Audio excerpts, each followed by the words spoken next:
What was the secret to making $1.5 million in revenue on Etsy? When people hear about my story, they wonder, was she just lucky? Was it timing? Was it a specific product? It's much easier to assume that it might have just been luck. I was lucky to get my first sale. Yes, that was luck because I, just haphazardly threw one listing up. It was something I had made for my wedding, threw it up on Etsy thinking, nothing to lose here. And thank God someone actually bought it. I think it had about one photo. I don't even know what the description was, maybe a couple sentences. So I was very lucky that someone actually bought it. But getting to 10K per month by my 4th month on Etsy, that was pure strategy. And in the theme of this video, I would love for you to leave a comment below with your favorite Etsy growth strategy that has helped you the most. I think it would be really interesting and helpful for everyone watching this video to collaborate and see what's worked for each other. But in this video, I'm going to give you my 4 big secrets to growth that got me to over $1.5 million in revenue in my shop. I'll tell you what it was not. It was not landing on the perfect niche. It was not going viral on TikTok.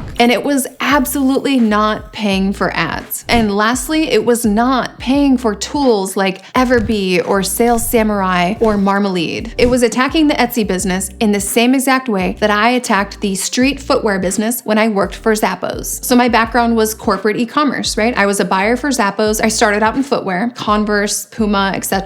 I applied the exact same principles that I learned from my days at Zappos to Etsy, and surprise, they worked. So what exactly were these strategies and how do you apply them to your shop right now? Number 1, which is probably gonna make you rethink everything you might have done on Etsy, is that I chose a customer, not a niche. Premium customers who were definitely going to spend on a specific event or occasion. For me, I targeted wedding and nursery customers. And the people I sold to oftentimes had their wedding planner purchasing from me or had their interior designer purchasing from me. That is the caliber of these customers. So these types of customers thought nothing of spending $1,000 on a small decoration for their table at the reception. They thought nothing of spending $600 on an item to reveal their baby's name at a newborn photo shoot. So I focused on people who had higher discretionary income and very consistent spending habits. Whether or not, the box of cereal went up to $5 a box at the grocery store, they were still going to be buying these expensive pieces for these events and occasions. So how do you apply this to your shop right now? Think about people who have really consistent spending habits, who continues to keep their kids in the expensive activities, who continues to shop at Nordstrom, who continues to get groceries delivered from Whole Foods, who has job security, who is smart with their money, and who has higher discretionary income. Now think about what expensive brands do they shop with? What are they already spending a lot of money on, and what is the aesthetic of that? The key here, which is what most people miss, is that you're looking for what these people like and buy that's not on Etsy. So we're not looking to Etsy to see what these people might want. Instead, you're going to go directly to the customer and look at, okay, who is this person influenced by? What aesthetic are they drawn to? Where are they shopping? Everbee is not involved. Surprise, surprise.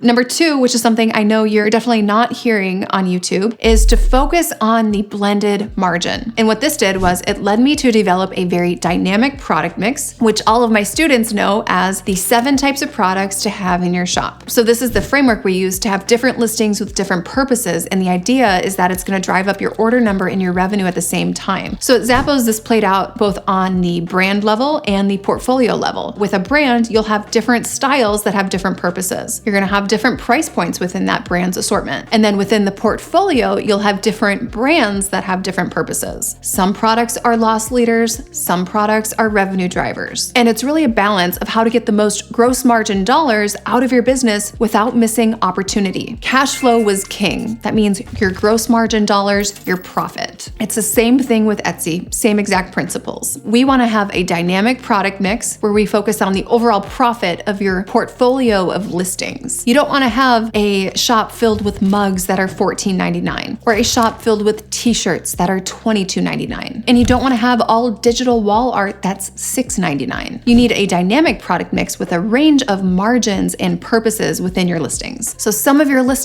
listings, their only purpose is to drive up your order number. We call that a loss leader. That is one of the 7 types of products. Other listings, their purpose is really to scale your revenue. But you need to look at your shop like a portfolio where you just look at the roll up of the blended margin. All right, the third thing I did with my shop to get it to $1.5 million in revenue was to pull levers strategically. Now, people think, oh, that sounds smart, but what does that actually mean? Growing a business requires risk, calculated risk. If you want to see massive results, you have to take massive action. In my business, I took risks where necessary. And those were primarily with inventory, with equipment, and with labor. So when I maxed out the business with what I could do on my own with my current materials and tools, I had to add a layer of risk to get us to that next level. And that's the only way to raise the earning potential of your business. There's always some risk involved. And this is one of the things that I love helping our students with. We actually have a special 10K revenue group where you have to be doing at least 10K per month. And there's really interesting levers to pull in your business at this stage. And oftentimes, if it's your first time having 10K months, these levers feel like huge risks. And maybe you're pulling those for the first time, whether that be risks with inventory, planning and forecasting that, risks with hiring, right? Hiring your first assistants or employees, maybe risks with partnerships or investing in equipment that will raise your earning potential. But it's amazing what happens when you take the risk to pull some levers that will deconstrain your business. If you are a scaredy cat when it comes to buying inventory, you're going to miss major opportunity. You're going to make mistakes, but nothing is really irreversible. And the fourth thing was that I became an expert in organic growth strategies. So that meant number 1, SEO, number 2, outside traffic, and number 3, other revenue streams. These 3 things all contribute to organic growth, where you're not relying on paid ads. That really helped me not just get to 1.5 million in revenue, but the $1 million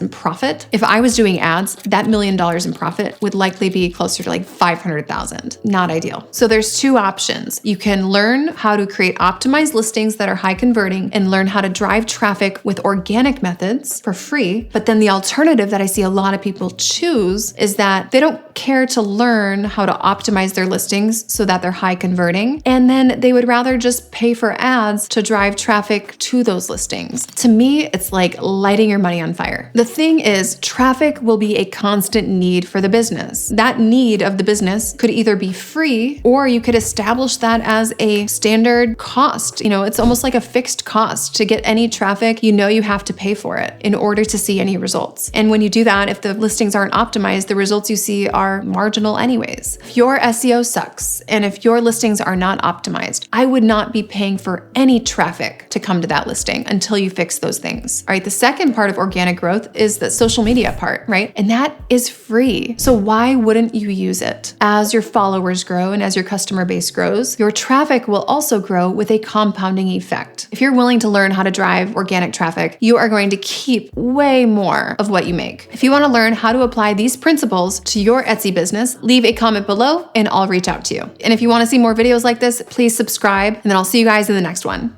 After I joined the program, I gained so much clarity. Dylan is a wealth of knowledge and she shares all of her secrets with you. That coaching aspect of it, you can't get that through reading or watching videos. So that's what makes this program really unique.